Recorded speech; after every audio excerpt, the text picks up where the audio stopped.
우리 요한복음 14장에서 16장까지의 말씀은 우리 다락방 설교다라고 이렇게 전해지고 있습니다. 다락방 설교. 마가의 다락방에서 예수님께서 십자가에 달리시기 전에 제자들에게 하신 그런 설교 말씀이기 때문에 다락방 설교라고도 하고 다락방 강화라고도 그렇게 불리는 말씀입니다. 다락방 강화는 요한복음의 핵심입니다. 매우 중요합니다. 또 마태복음 5장 5에서 7절까지의 말씀 우리 산상수훈이라고 얘기하는데 이 산상수훈의 말씀과 쌍벽을 이루는 그런 말씀입니다. 전반적으로 예수님께서 이 땅에 왜 오셨고 또 예수님께서 이 땅에서 오셔서 해야 할 일이 무엇이고 예수님께서 장차 또 십자가의 지심이 목적이 무엇인지를 제자들에게 상세하게 설교해 주신 아주 독특한 말씀입니다. 그래서 산상수훈은 예수님이 공생애를 시작하시면서 하신 첫 번째 그냥 초반부의 설교라고 한다면 다락방 강화는 생애를 마무리하시면서 십자가를 지시기 직전에 하신 설교다라고 우리가 생각을 하면 좋습니다. 산상수훈이 공개적인 설교라고 하면 벳세다 들판에서 예수님께서 많은 사람들을 모아놓고 그렇게 예수님께서 산 위에서 설교를 하신 것이라고 한다면 다락방 강화는 소수된 사람들을 선택하셔서 누구겠습니까? 제자들이죠. 제자들을 선택하셔서 비공개적으로 하신 그런 설교다라고 생각을 하면 좋습니다. 그래서 산상수훈이 예수님의 삶의 본질과 원리를 보여주시는 것이라고 한다면 하나님 나라의 윤리적인 강론이라고 한다면 다락방 강화는 예수님의 죽음과 그 후에 성령님의 임재 또 우리 내면의 깊은 내적의 깊이를 보여주는 그런 설교라고 하실 수가 있습니다. 그래서 우리 산상수훈은 우리 외적으로 드러나는 어떤 윤리적인 도덕적인 행동의 지침이라고 한다면 우리 다락방 강화는 우리 내면적인 깊은 그런 예수님의 죽음과 성령님의 임재 이후에 우리가 어떻게 될 것인지를 우리에게 보여주는 그런 설교입니다. 그래서 우리 요한복음 14장에서부터 여러분 성경책을 한번 보십시오. 어디까지 가시나 보십시오. 거의 17장까지 4장에 걸쳐서 꽤 긴 장으로 이렇게 되어 있지 않습니까? 그만큼 이 다락방 강화는 예수님의 십자가 죽음을 앞두고 제자들에게 하신 마지막 말씀이다. 유언적인 말씀이다. 라는 것들을 기억하셔서 우리 다락방 강화에서 예수님께서 우리에게 무엇을 원하시는지를 우리 한 절 한 절 살펴보면서 우리도 예수님의 말씀을 듣고 배웠으면 좋겠습니다. 우리 다락방 강화는 예수님께서 십자가 죽음을 앞두고 1절에서 이렇게 이야기합니다. 너희는 마음에 근심하지 말라. 하나님을 믿으니 또 나를 믿으라. 라는 말씀으로 시작을 합니다. 예수님께서 죽음을 앞둔 상태에서 제자들에게 무엇이라고 말씀하시냐면은 마음에 근심하지 말라라고 말씀을 하시죠. 여러분 이 말씀이 꼭 우리에게 하는 말씀 같지 않습니까? 우리도 얼마나 많은 근심 속에 살아가고 있습니까? 얼마나 많은 염려 속에서 살아가고 있습니까? 너무나 많은 염려와 근심 속에서 살아가고 있는 우리들에게 주시는 그런 말씀과도 같습니다. 제자들도 그 당시의 상황이 똑같았다는 이야기죠. 근심이 있고 염려가 있었다는 이야기죠. 너희는 마음에 근심하지 말라라고 하면서 그 근심을 해방시켜줄 수 있는 그런 원리를 말씀해 주십니다. 그 원리가 뭐냐면은 너무나 뻔한 원리입니다. 하나님을 믿으니 또 나를 믿으라. 우리가 근심하지 않을 수 있는 이유를 어디서 찾아야 되느냐? 믿음에서 찾아야 된다라고 말씀을 하고 있죠. 여러분 우리 이 말씀 얼마나 뻔한 말씀입니까? 근심하지 말아라. 그럼 어떻게 해야 되느냐? 믿음 잘 지켜라. 이게 너무 뻔하다는 얘기죠. 근데 그게 잘 안 돼요. 그게 잘 안 돼요. 그래서 오늘 본문의 말씀에 우선 이 근심이라고 하는, 근심하지 말라라고 하신 이 예수님의 말씀이 왜 나왔는지를 우리가 좀 몇 가지로 좀 살펴보아야 됩니다. 왜 제자들이 근심했을까요? 왜 제자들이 염려했을까요? 오늘 본문 말씀 속에서 한 3가지로 그 이유를 살펴볼 수가 있습니다. 우리 13장부터 나오는 쭉 말씀을 살펴보시면 3가지 이유를 찾을 수가 있어요. 첫 번째 말씀은 예수님의 다락방, 마가다락방에서 있었던 예수님과 제자들과의 대화 때문에 그렇습니다. 그 대화가 어떤 대화였느냐? 예수님은 다락방 설교를 하시기 전에 제자들의 발을 씻겨주셨죠. 또 예수님께서는 또 빵과 떡을 떼어 주시면서 이것은 나의 살과 피라라고 말씀을 해주셨습니다. 그리고는 예수님께서 하신 말씀이 뭐냐면은 내가 죽을 거니까, 십자가에 달려 죽을 거니까 이제 너희는 나의 이 죽음을 기념해라라는 말씀을 해주셨습니다. 그러자 제자들은 예수님의 이상한 말씀과 돌방적인 행동에 근심하기 시작을 합니다. 왜 저런 말씀을 하셨을까? 왜 갑자기 예수님께서 우리들의 발을 씻겨주셨을까? 왜 갑자기 떡을 떼고 포도주 잔을 돌리면서 그것이 내 몸이요 살이라는 말씀을 하셨을까? 이해하지 못하는 행동을 하셨고, 이해하지 못하는 말씀을 하시니까 제자들의 마음 가운데 근심이 생기기 시작을 했다라는 이야기입니다. 두 번째 이유는 무엇이냐면 가룟 유다가 배신할 것이다. 너희 중에 하나가 배신할 것이라고 하는 그런 말씀을 하셨기 때문에 그렇습니다.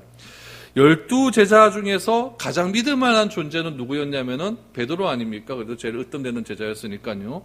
베드로가 뭐라고 얘기해서 나는 주님을 버리지 않을 겁니다 라고 했더니 예수님께서 너는 다 굴기 전에 3번 나를 부인할 거야 이렇게 말씀하셨죠. 12명의 제자 중에서 누가 나를 배신할 것이다 라고 하는 말씀도 들려도 그 말씀이 참 불안한데 베드로마저 배신할 것이다 라고 말씀을 하시니까 이 제자들의 마음이 불안해져 가기 시작을 합니다. 사람이라고 하는 존재는 다 이게 상대적이에요. 그래서 저 사람이 나보다 뛰어나다고 생각하면은 그 사람 뒤에 숨으려고 하는 그런 우리 마음속에 그런 심리적인 것들이 있습니다. 그래서 저 사람보다 못하면은 내가 그 사람을 좀 보호해 줘야겠다라고 하는 그런 생각들이 있고, 나보다 좀 잘하는 사람이 내 주위에 있다면 내가 그 뒤에 숨어가려고 하는 그런 생각들이 우리 마음에 많이 있죠. 제자들도 마찬가지죠. 베드로라고 하는 존재가 딱 있습니다. 예수님께 칭찬도 받았고 항상 나서기를 좋아했고 예수님께서 또 수제자라고 인정을 하신 그런 베드로가 있습니다. 그런 베드로가 있으면 베드로가 있으니까 우리가 그래도 베드로와 같이 가면 되겠다라고 생각했는데, 베드로가 뭐라고 했냐면은 나는 죽을 때까지 예수님 부인하지 않을 겁니다. 그랬더니 예수님께서 너 부인할 거야. 이래가 제자들 마음 가운데 불안함이 더욱더 커져가기 시작을 했다는 것이죠. 세 번째 이유는 무엇입니까? 이건 가장 근본적인 이유겠죠. 내가 이제 죽는다라고 하는 말씀을 하셨기 때문에 그렇죠. 예수님은 아버지의 뜻대로 십자가를 지시게 되지만은 3년 동안 그들을 따르고 함께 있던 제자들은 이제 뭐가 되느냐 이런 이야기죠. 제 예수님은 죽고 이제 하나님의 뜻대로 가면 그만인데 우리 자신들은 예수님 때문에 모든 것을 버리고 예수님을 3년 동안 쫓아졌는데 그럼 우리는 뭐가 되느냐? 완전히 이렇게 되는 것이죠. 그러니까 이 제자들 마음 가운데 이런 이유 때문에 막 불안한 마음이 굉장히 많이 생기기 시작하는 것입니다. 그러니까 예수님께서 그런 제자들의 마음을 아셨던 것이죠. 그래서 1절 말씀해 보니까 너희는 마음에 근심하지 말라 하나님을 믿으니 또 나를 믿으라. 저는 이 말씀이 참 좋아요. 참 좋아서 이 말씀은 특별히 또 암송하고 있는 그런 말씀인데, 너희는 나라 한 마음속에 근심하지 말라 하나님을 믿으니 또 나를 믿으라. 여러분, 우리가 12제자와 비교해서 우리가 예수님이 십자가를 지셔야 되는 이유를 다 아는 이유는 무엇이냐면은 우리 마음 가운데 성령님께서 함께 하시기 때문에 예수님의 십자가의 지심은 하나님의 철저한 계획에 의해서 이루어지는 것이구나, 그런 것들을 우리가 알고 믿을 수 있게 되는 것이죠. 그런데 우리의 이 믿음의 근거가 성령님으로부터 왔기 때문에, 그렇죠? 왔기 때문에 예수님의 십자가 지심을 알게 되는 것이고, 그 알미 믿음으로 승화되는 이유는 나로부터 시작하는 것이 아니라 성령님으로부터 근거한다는 이야기예요. 그런 믿음이 있을 때 우리는 흔들리지가 않습니다. 그런데 제자들의 이런 마음의 상태를, 심리 상태를 보십시오. 다 중심이 어디로부터 출발을 하냐면은 자기 자신으로부터 출발을 합니다. 예수님이 떠나면은 우리는 어떻게 되는가? 나는 어떻게 되는가? 베드로가 예수님께서 누구 하나 배신한다고 하고 베드로도 배신한다고 하는데 그럼 나는 어떻게 되는가? 예수님이 죽으시면은 나는 이제 3년 동안 예수님을 따라다녔고 이제는 나는 뭐 먹고 살아가야 되는가? 다 자기 중심의 그런 신앙을 갖고 있다 보니까 그 제자들의 마음 가운데 그런 불안함과 염려가 더욱더 커져가기 시작을 했다는 이야기입니다. 그래서 예수님께서는 우리에게 말씀합니다. 철저하게 믿음이라고 하는 것은 나로부터 출발하는 것이 아니라 하나님이라고 하는 근거를 가지고 우리가 출발해 나아갈 때에 우리의 믿음의 근거는 흔들릴 수 없다라고 예수님은 우리에게 말씀을 하고 있는 것입니다. 우리 뉴스를 봐도 얼마나 불안합니까? 굉장히 불안한 일들이 많이 있잖아요. 요즘 가장 불안한 건 뭡니까? 코로나죠. 그렇죠? 코로나예요. 어제 제가 아는 목사님 한 분도 감염이 됐어요. 감염이 돼가지고 담임 목사님이 감염이 돼갖고 들어가서 교회가 또 발칵 뒤집어졌습니다. 그런 이야기를 들으니까 저도 막 불안한 거죠. 저도 막 불안한 거예요. 와, 내가 만약에 걸리게 되면 어떻게 될까? 이런 불안함들이 많이 있습니다. 제가 어저께 책을 한 권 읽었어요. 어떤 책을 읽었냐면 코로나에 관한 책을 읽었어요. 성경 속에서는 그러면 이런 팬데믹 상황을 어떻게 이야기하고 있는가. 구약적 해석을 쭉 하고 난 다음에 그 책의 저자가 루터라고 하는 사람을 하나 딱 끄집어냅니다. 루터가 종교개혁을 할 당시에 어떤 그 유럽에 무슨 병이 있었냐면 흑사병이라고 하는 병이 막 퍼져나갔어요. 우리 이 코로나는 치사율이 한 1% 좀 넘거나 작거나 이렇잖아요. 그렇죠? 한 1.5% 정도 되는데 그 루터 시대 때의 이 흑사병은 75%가 다 죽습니다. 쥐에서 감염된 그런 질병이에요. 그래서 그 당시에 이제 루터가 있었던 그런 동네에 사람들을 다 나가라고 그러고 빨리 도망가라고 이렇게 명령이 떨어졌어요. 근데 루터는 떠나지 않았습니다. 떠나지 않고 그 자리를 지켰습니다. 지키면서 많은 사람들을 이렇게 도와주면서 그들의 병을 치료를 해 주었죠. 스위스의 종교개혁자 쯔빙글리라고 하는 그런 개혁자도 있습니다. 우리 종교개혁 이제 순례를 가게 되면은 프랑스를 가게 되고 독일을 가게 되고 스위스를 가거든요. 스위스를 가면 이제 쯔빙글리를 하죠.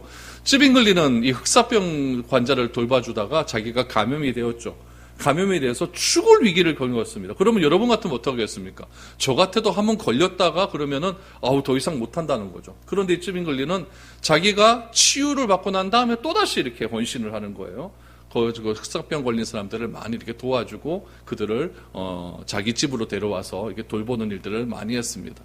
루터라고 여러분 흑사병 걸린 수많은 죽어져가는 그런 사람들을 바라보면서 마음속에 불안함이 없었겠습니까? 근데 루터가 이렇게 뭐라고 이야기를 하냐면은 우리에게는 위로함이 있다. 이런 모든 죽음의 두려움, 이 흑사병의 두려움에서 이겨낼 수 있는 힘은 누군가의 위로가 필요하다는 이야기죠. 근데 그 위로의 근거를 이 루터는 무엇으로 잡았냐면은 하나님의 말씀이 있다라고 이렇게 이야기를 했습니다. 그럼 루터가 자기 위로의 근거로 잡았던 그 하나님의 말씀은 무엇이냐? 시편 46편 말씀입니다. 하나님은 우리의 피난처가 되시고 환난 중에 만날 우리의 도움이시라. 이 말씀을 루터가 딱 붙잡았어요. 그 말씀을 붙잡고 시편 46편의 말씀을 쭉 암송하면서 쭉 묵상하면서 흑사병이 다 끝나고 난 다음에 그 시편의 말씀을 근거로 찬송을 하나 짓습니다. 그 찬송이 무엇이냐면 내주는 강한 성이에요. 내주는 강한 성이요 방패와 용기 되신다. 이런 찬송을 부르면서 이 루터가 그 흑사병의 모든 어려운 두려움 속에서도 이길 수 있는 근거를 거기서 찾았다는 이야기예요. 여러분, 저는 그 책을 읽어가면서 오늘 본문 말씀 속에 이 1절의 말씀이 생각이 났습니다. 루터라고 두려움이 없겠습니까? 루터도 고백을 하더라고요. 죽음의 두려움이 자기를 감싼다고 그렇게 고백을 하더라고요. 그런 고백 속에서도 루터가 흔들리지 않는 위로를 얻을 수 있었던 이유는 무엇이냐면은 하나님의 말씀이 그 가운데 있었기 때문이라고 그래요. 하나님은 나의 피난처가 되시고 환난 중에 만날 큰 도움이시라. 우리 두려움에서 해방시켜 주실 분은 오직 주밖에 없다. 그런 것들을 근거로 해서 찬송가를 짓고 그 찬송가를 통해서 많은 사람들에게 하나님의 능력을 전파했다라고 하는 그런 책의 내용들을 보았습니다. 저는 그런 것들을 바라보면서 우리가 오늘날 이 당하고 있는 이런 여러 가지 두려움과 또 염려와 근심을 이겨낼 수 있는 유일한 방법은 하나님의 말씀밖에 없다는 것을 다시 한번 깨닫게 됩니다. 바라기는 우리들의 마음 가운데도 죽음의 두려움, 여러 가지 염려와 또 여러 가지 공포들이 있겠지만은 그런 모든 것들 속에서도 우리 하나님의 말씀을 붙들고 잘 이겨낼 수 있는 그런 저와 여러분들이 되었으면 좋겠습니다. 그런 믿음이 있을 때에 오늘 제자들과 같이 이렇게 예수님께 책망받는 그런 사람이 아니라 우리가 하나님의 말씀 속에서 굳건하게 믿음을 지켜나갈 수 있을 것입니다. 너희는 마음에 근심하지 말라. 하나님을 믿으니 또 나를 믿어라. 이 믿음 속에서 더욱더 굳건해져 갈 수 있는 저와 여러분들이 될 수 있기를 축복합니다. 그렇다면은 그 믿음을 가져야 할 가장 중요한 목적은 무엇인가? 어떤 믿음 속에서 우리가 살아가야 될까? 예수님께서 2절과 3절의 말씀을 해 주십니다. 제자들은 예수님이 떠나는 것을 굉장히 두려워했습니다. 예수님이 죽으면 우리는 어떻게 할까? 예수님께서 말씀하시죠. 2절, 3절입니다. 내 아버지 집에 거할 곳이 많도다. 그렇지 않으면 너희에게 일렀으리라. 내가 너희를 위하여 거처를 예비하러 가노니 가서 너희를 위하여 거처를 예비하면 내가 다시 와서 너희를 내게로 영접하여 나 있는 곳에 너희도 있게 하리라. 예수님은 근심하지 말고 하나님을 믿으라라고 말합니다. 왜 근심하지 말고 하나님을 믿어야 될까요? 그 이유는 우리를 위해서 예수님께서 십자가에 죽으신 것은 하나님 아버지께 가는 길이라는 거죠. 하나님 아버지께 갈 것인데 그 하나님 아버지 앞에 가서 예수님께서 무엇을 하시느냐? 우리를 위하여 거처를 예비하신다는 이야기예요. 그 거처를 예비하신 후에 우리를 데리러 갈 것이기 때문에 절대 근심하지 말라는 겁니다. 제자들이 근심한 이유는 무엇이냐면 예수님이 죽고 난 다음에 예수님과 헤어짐이 걱정되는 거예요. 예수님이 십자가를 짓고 돌아가신 다음에 이제 우리는 어떻게 해야 되나? 그동안 3년 동안 따라다녔는데 이제 우리는 뭘 먹고 살아가는가? 어떻게 살아가는가? 그 헤어짐이 들어온 거죠. 근데 예수님은 말씀하십니다. 너와 나의 헤어짐은 잠깐이라는 거예요. 잠깐이라는 거예요. 내 아버지 집에는 거할 곳이 많대요. 그렇지 않으면 너희에게 일렀거래요. 내가 너희를 위하여 거처를 예비하러 가더니 가서 너희를 위하여 거처를 예비하면 내가 다시 와서 너희를 내게로 영접하여 나 있는 곳에 너희도 있게 하렸다. 그러니까 늘 언제나 함께 하시겠다는 이야기죠. 늘 언제나 너희와 함께 할 것이기 때문에 너희는 걱정할 필요가 없다. 내가 지금 잠시 떠난다 할지라도 걱정할 필요가 없다라고 그렇게 예수님은 말을 하고 있는 겁니다. 이것이 근심하지 말아야 되는 이유죠. 그러므로 하나님을 믿으니 또 나를 믿으라. 그 믿음의 근거는 어디 있습니까? 예수님께서 다시 오신다는 곳에 있는 거예요. 죽는 것에 끝나는 것이 아니라 예수님은 반드시 우리를 위하여 거처를 예비하시고 예비하신 후에 그 거처를 우리를 데리러 가기 위해서 다시 오신다고 하는 그 믿음을 굳건하게 지켜라. 굳건하게 지켜라. 예수님은 반드시 다시 오신다. 나는 반드시 너희와 함께 할 것이다. 반드시 다시 온다. 이 믿음을 굳건하게 지켜라 라고 예수님은 제자들에게 말씀을 해 주셨습니다. 그래서 우리 그리스도인의 정체성은 무엇이냐? 우리 그리스도인의 믿음의 본질은 무엇이냐? 예수님께서는 이 땅을 전부라고 생각하지 말고 우리의 본향은 하나님을 기억하고 우리가 가야 할 곳은 하늘나라이고 이 땅은 잠시 거쳐가는 나그네적인 삶이라는 사실을 꼭 기억하라. 그것이 그리스도의 정체성이라는 것을 예수님께서는 말씀을 해 주시죠. 이 목적 때문에 예수님은 이 땅에 오셨고 이 목적 때문에 예수님은 십자가를 지시고 부활하셨는데 우리가 이 예수님의 본질적인 목적을 놓친다고 한다면 우리는 길 잃어버린 양이 될 수밖에 없는 겁니다. 길 잃어버린 신앙이 될 수밖에 없는 것이죠. 우리는 잘못된 신앙의 길을 걸어간다는 겁니다. 그러므로 우리가 바른 길을 걸어가기 위해서는 예수님의 이 말씀을 기억해야 됩니다. 예수님은 어디 계십니까? 하늘에 계십니다. 하늘에서 뭐 하시고 계십니까? 우리를 위하여 예비하고 계십니다. 예수님은 반드시 다시 오실 것입니다. 반드시 다시 오셔서 우리의 구원이 완성되는 그 순간에 우리를 데리고 다시 그 거처로 가실 것이다. 이 믿음을 가지고 우리는 신앙생활 쭉 해야 된다는 겁니다.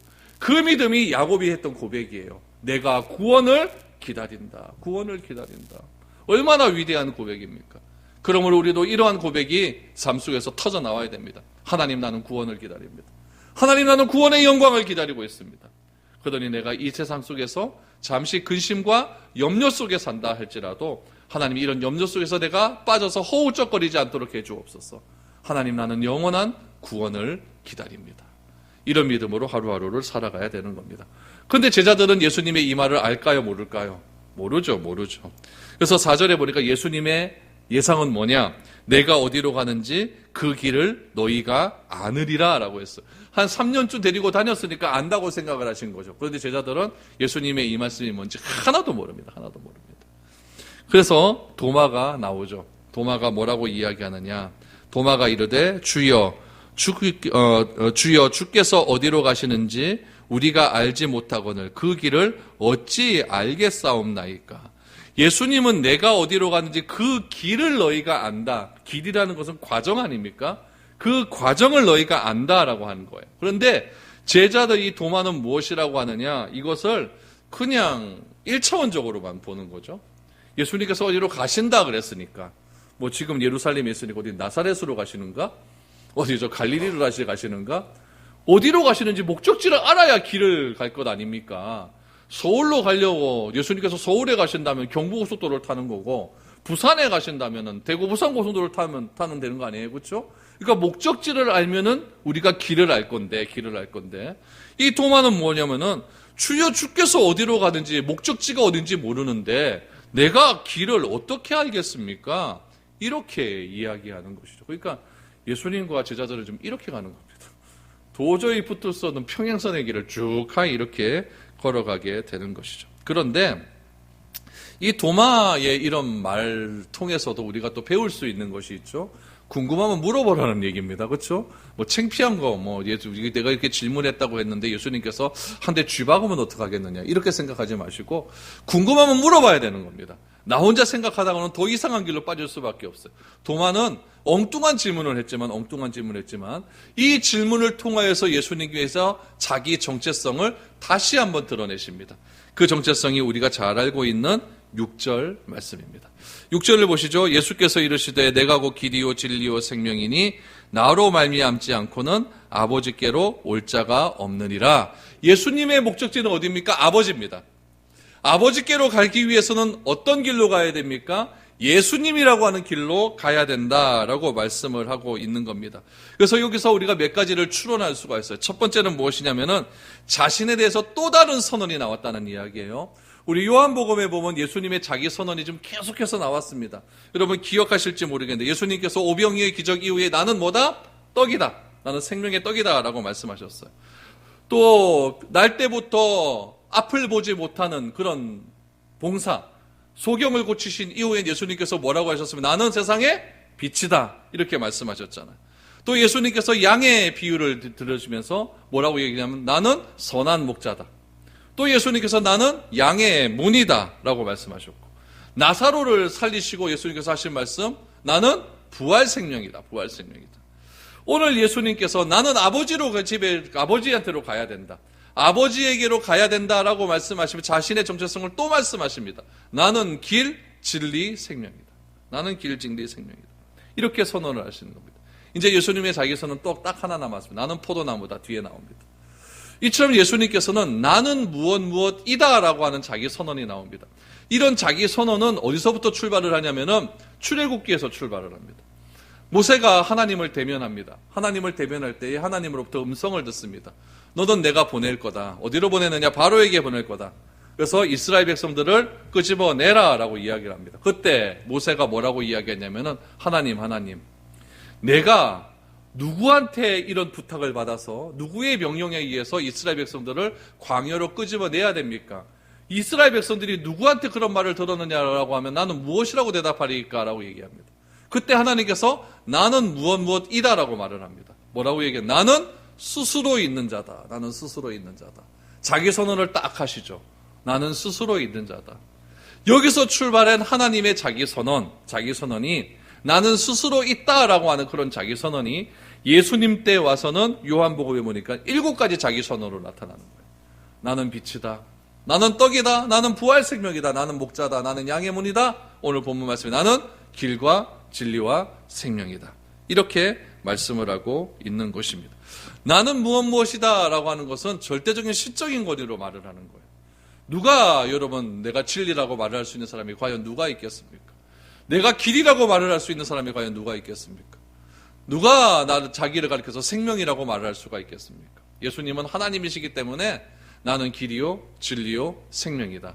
나를 통하지 않고는 아버지께로 갈 자가 없다라고 말씀을 해 주셨습니다. 그래서 도마가 이야기합니다. 어디로 가시는지 나는 모르기 때문에 그 길을 알지 못합니다 라고 하는 질문에 예수님은 나는 어디로 간다? 아버지께로 간다.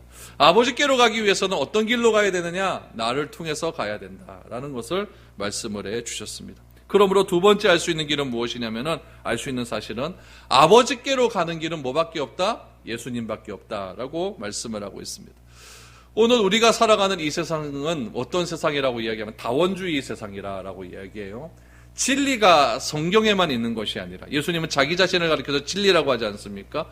거기에만 있는 것이 아니라 진리는 다양하게 있다라고 그렇게 선언하는 것이 자원주의입니다.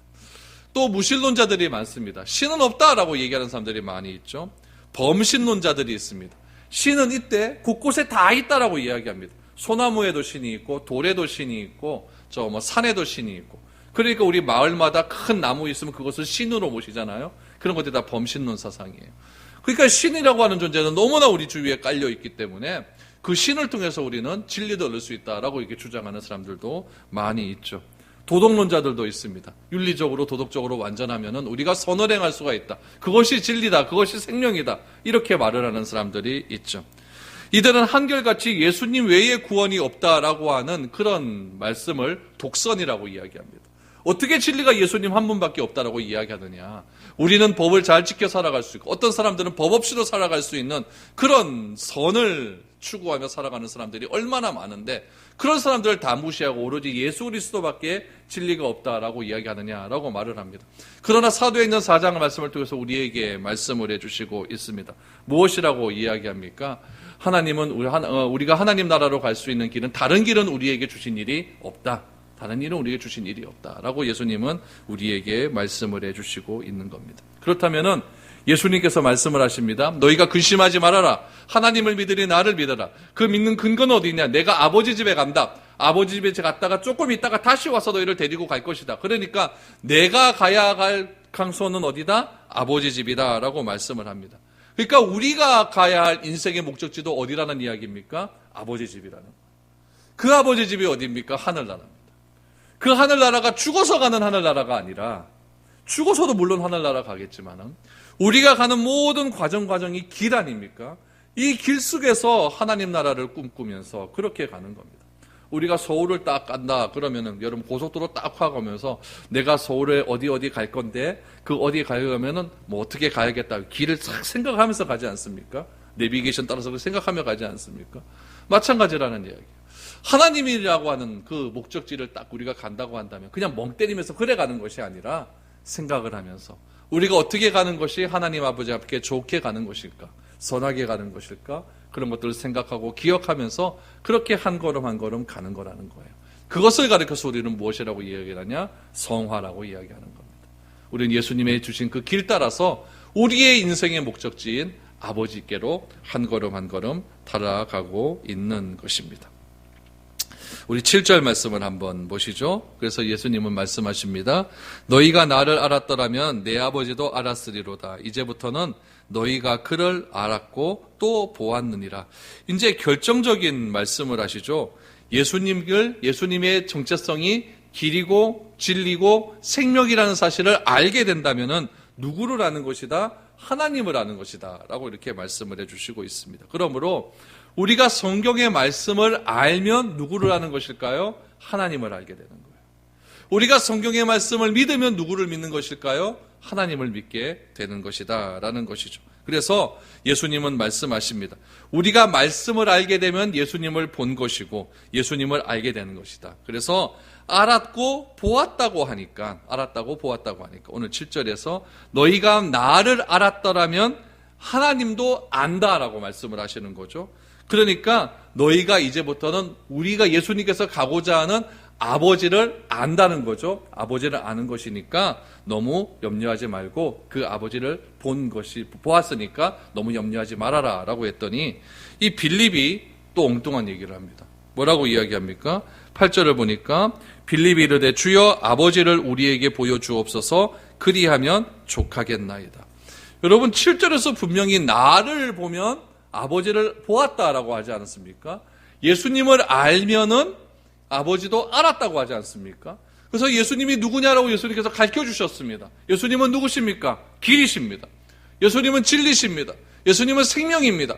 그것을 알려주었어요. 이걸 알려주고 이것이 바로 나고 나를 알면 하나님도 아는 것이고 아버지도 아는 것이고 그 나를 보았으면 아버지도 본 것이라고 분명히 얘기해 주었는데 빌립은 무엇이라고 이야기합니까? 주여 아버지를 우리에게 보여주십시오. 그러면 됩니다. 그러면 모든 것이 해결됩니다. 라고 말을 하죠. 저 같으면 이런 질문 받으면 어떻게 하겠습니까? 말기 못알을 뭐 해야겠습니까? 진짜 막 입에서 막 욕부터 나오지 않겠습니까? 근데 예수님은 그러니까 예수님이에요. 예수님은 그렇게 하지 않습니다. 또 설명해 주십니다. 9절부터 11절까지 그래요. 예수께서 이르시되 빌립아 내가 이렇게 오래 너희와 함께 있으되 내가 나를 알지 못하느냐? 나를 본 자는 아버지를 보았거늘 어찌하여 아버지를 보이라 하느냐. 내가 아버지 안에 거하고 아버지는 내 안에 계신 것을 내가 믿지 아니하느냐. 내가 너에게 이르는 말은 스스로 하는 것이 아니라 아버지께서 내 안에 계셔서 그의 일을 하시는 것이라.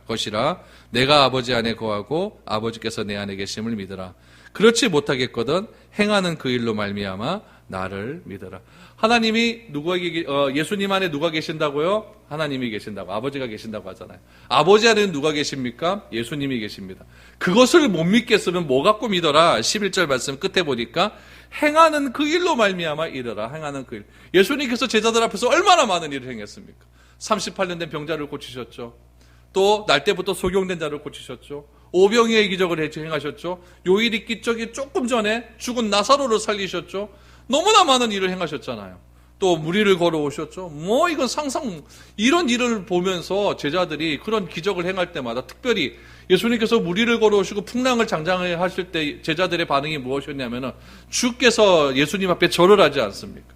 저자가 누구이길래 이 풍랑을 잔잔케 하는 거, 자연을 다스리시는 그런 예수님, 하나님밖에 더 있습니까? 그래서 예수님을 하시는 거예요. 행하는 그 일로 말미암아 나를 좀 믿어다오.